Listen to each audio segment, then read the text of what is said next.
And welcome to another episode of Crit Hit, though not so much a Crit Hit plays as much as a Crit Hit interviews. I'm Arlian. I'm Sean. And we got the creator of... I don't believe he's actually the creator. Oh, not the creator? Justin, care to introduce yourself? Yeah, I am the creator, Justin. Oh wait, you actually are the creator? The creator of all things, great and small. Damn it all. I am the creator. Okay, well... Director, I built it, I designed it, all that good stuff. Okay, cool. Wow. Yeah, because I'd gotten a hold of the one, person on the team who was like, if you want to contact us, contact said person. They directed me to you, and I was like... Well, like I'm the spokesperson? I wasn't sure if you were the spokesperson or etc., because I wasn't given much on the details, and I feel so bad for that ignorance on my part. I have like a spokesperson. Okay. So you designed the game, programmed it, all that kind of stuff? We had a programmer who did scripting, but like syntax scripting, but I did a lot of the event scripting, yeah. Okay.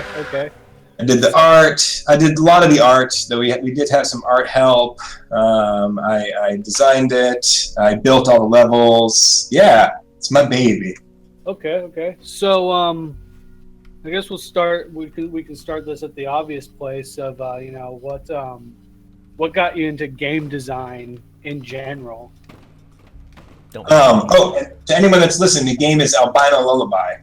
Oh yeah, that is going to be a thing, because this is going to be popping at the tail end of our whole Let's Play for Albino Lullabye. But yeah, Oh, okay. Everybody will know.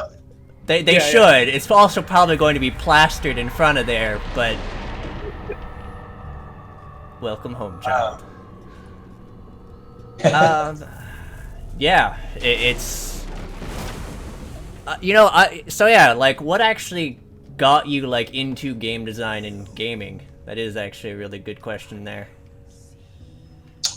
Well, I mean, you mean in the industry or just into video games? What, why, I mean, a bit of both, but we can start with, into video games and then in the industry. Both, I was going to say, what was the reason specifically you wanted to make games?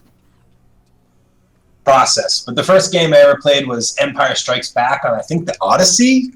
Back in the day, the controller looked like a TV remote and had a circular thing on the top. Right. Oh god, this sounds familiar. Go speeder around Hoth and shoot AT-ATs, and they turn red and blow up. Yeah, awesome. I know the game you're talking about. Yeah, that actually sounds horrifically familiar. Look like camels for some reason. If anyone has a copy, I'm looking for one. I want a copy of Empire Strikes Back for the Odyssey. Let me know. You know what? If we get a message from someone who sees this who has one, we will totally let you know. Please. I'm looking for it. High and low. There's actually a Star Wars game I had to pop back towards. It would be the arcade one that actually had you engage in the lightsaber fights. That was good times. Oh, yeah, that was in the 90s, right? Yeah. Right, you had a joystick? Yeah. And it's actually the little lightsaber fights and everything. Yeah, that was cool. Yeah, super awesome. I love that. Did you ever play the Vector Graphics one? Back in the arcade, the first Star Wars game? It sounds familiar, but... It was super cool. You said there was a Star Wars game on Nintendo where there's two lightsabers on the top and the bottom of the screen, and they bounce a ball back and forth. Yeah. Wait, is it like Pong, basically? Yeah, but with lightsabers instead of paddles, and that's the Star Wars game for Nintendo. That's wow. Yeah. It was a game. Something. It was something is the words I think we're looking for. But then the game that I really got really into and sort of saw the potential of games as storytelling medium and stuff was probably Riven. Oh my god, yes. Riven and Myst were definitely. huge. Actually, let's see. First game. So Riven was the one that. Was there any others that you can stick out in your mind that came across as like storytelling mediums? Oh yeah, tons of games. Geez, I mean, there's all the games of Sierra and like King's Quest. Oh yeah, Leisure Suit Larry, Hero's Quest, all of that. Sleaziest protagonist ever. Yeah. Times. Then the Legend of the Adventures of Willie Beamish. Those games for sure. Space Quest with Roger Wilco, but then also even Half-Life, you know, and Halo. Actually, yes. I will remain eternally disappointed that Half-Life 3 seems to be dead in the water. Judging. Yeah. I have a theory for what's happening with that game. It was smothered in the cradle. I think they're gonna make it in VR with Portals. I hope. I mean, there was apparently the crossovers with Well, there's the rumor that they're going to be making another orange box, and all their number 3 games, they're just kind of waiting until they're ready to release another orange box. Interesting. That's the big rumor I've heard. I mean, that would be a horrible pain in the butt. I would not be happy. But I don't even care if it's good. I just want it to exist in the world and be done. Yeah. That's not true. I really need it to be good or I'm going to lose my mind. Yeah, I mean, true, because it's like some of the most famous vaporware now that like the last Duke Nukem game actually came out. Yeah. But maybe it'll be something different than Half-Life 3, you know? I mean, maybe. I mean, Half-Life 1 to Half-Life 2 was really a quantum leap. Like, maybe they're just waiting till they can... Oh, yeah, that was. But there was supposed to be a Half-Life 2 Episode 3, as I recall. Jerks! So, like, even there, I mean, it still seems like they just sort of stutter-stopped. And, like, they left Half-Life 2 off at, like, the most heartbreaking... I have, like... Steam's making Valve all their money now, and they're just doing that.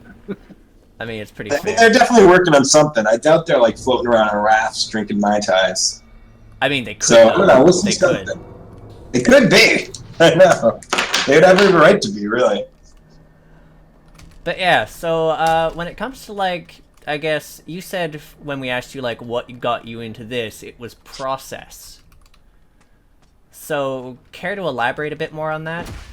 I mean, it was a process. Like, the whole, you know, discovering games and figuring out what kind of games I loved and really liking, like, figuring out that I wanted to make games. I remember, like, when I was really little, my friend Andy could make games on the Mac. But really, he just made, like, a simulator where, like, sharks ate little fish. But I thought we were going to, like, do a game company. Yeah. There's this game where you played as a piranha eating fish.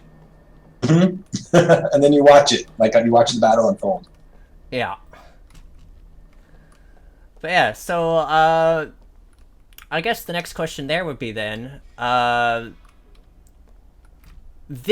how many other... Do you have, like, any other games under your belt that you've created? Or been a part of the development process for? Yeah, totally. My last project was, I was a level design lead on Chivalry Medieval Warfare. Did you ever play that one? Yeah, I'm actually familiar with Medieval Warfare, so... Huh. I did a lot of voices in that, but I was also the level design lead. And the project I'm on right now is at Other Side Entertainment. That's by Paul Neurath, who used to run Looking Glass Studios that did Thief and System Shock 2 and stuff. Oh, wait, System Shock and Thief. Yeah. Nice. Yeah, it's gnarly. It's really fun working there. Wait a second. So, do you have any sort of awareness or input towards the new System Shock, like the revamps and everything? I have awareness, but not input. I'm in the Boston studio. We're working on Underworld, new Underworld game. and the studio down in Austin, Texas, is working on System Shock 3. Okay. Yeah, I've seen heard prototypes about though. that, and I heard about the remake of System Shock with like better graphics, and like I was sort of curious Right, about that's Night that. Dive. Yeah, I was wondering if there was sort of like I've only still tried to demo input on that. between. I'm sorry, say that again? I was just sort of wondering how much like communication there was between the studios and all that, considering they were dealing with like sort of the IP of who you're working with. Thing right next to me that's working on it, Oh, but I can't tell you about anything about it. I don't think I can even tell you if it's awesome or not. I mean, I've at least seen screens for the remake of System Shock 1, so I'm already sort of hype.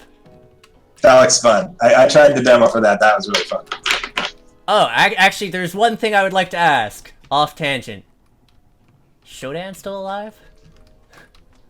Oh, As if alive, I would air quotes. As if I would even float a hint. I have no idea. Yeah. Had to ask. Oh, you wouldn't want me to tell you.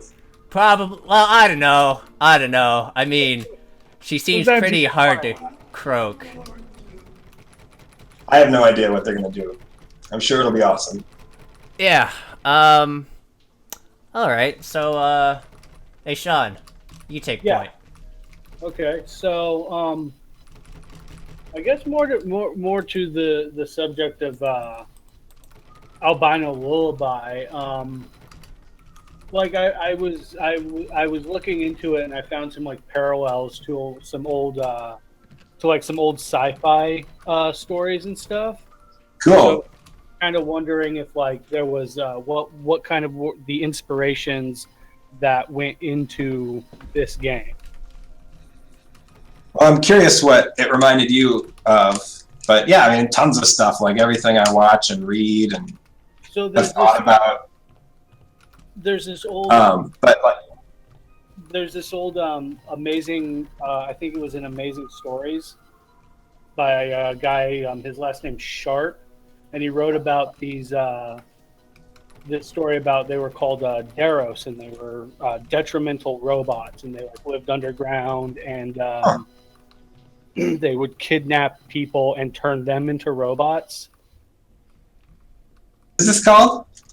I'm not sure what the story calls, but it's by a guy. His last name is Sharp. It's Sharpe. And yeah, it was an old, back when like it was an old like weekly magazine that published like sci-fi and fantasy stories. Right. Huh, cool. Back when all that stuff was, like, lumped together. So yeah, I was just finding stuff like that, and so I was just generally curious, like what were the inspirations, like what inspired this particular story. Sure.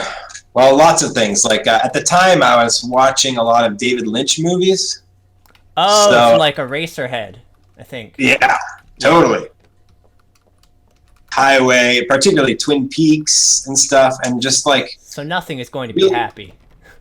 well, not necessarily. I mean, I just was really fascinated by the way he, I don't know, created this like sense of mystery and Surrealness. yeah, uncanny sort of terror and surreality. And you know, I kind of wanted to emulate that in a little way and see and try it. You know. I also was listening to a lot to this band called the Handsome Family at the time. They did the music at the beginning of True Detective season 1. Ooh. Okay. Yeah, so their music is a lot about like cycles of life and death and stuff, and just like creepy human id stuff, and that definitely informed a lot of the creep factor as well, for sure. Yeah, I can definitely see that.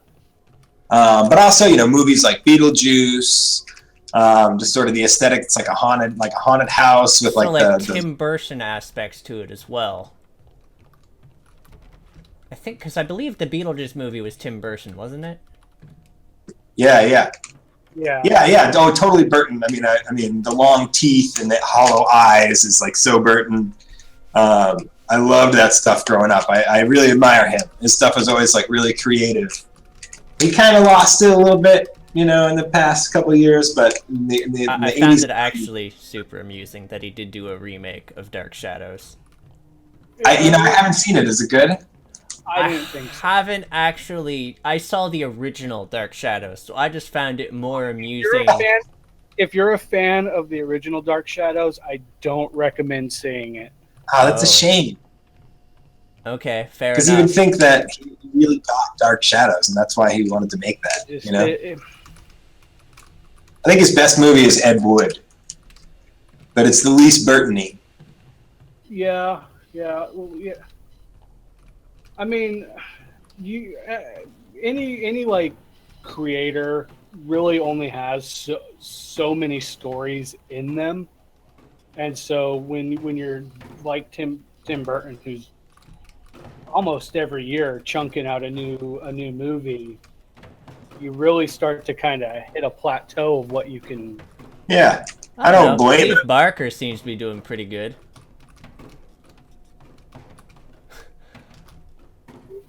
Well, dependably, there's been some pretty things there.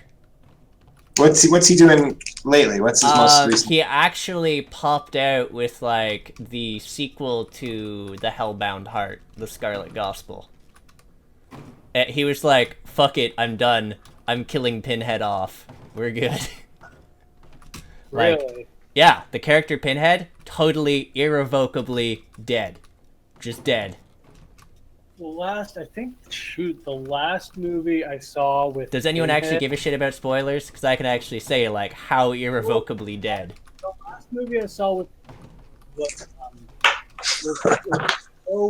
it was weird because it was like a montage of a bunch of different people's stories, and then the ending was like this guy in a space station who built a space station that was a giant hypercube.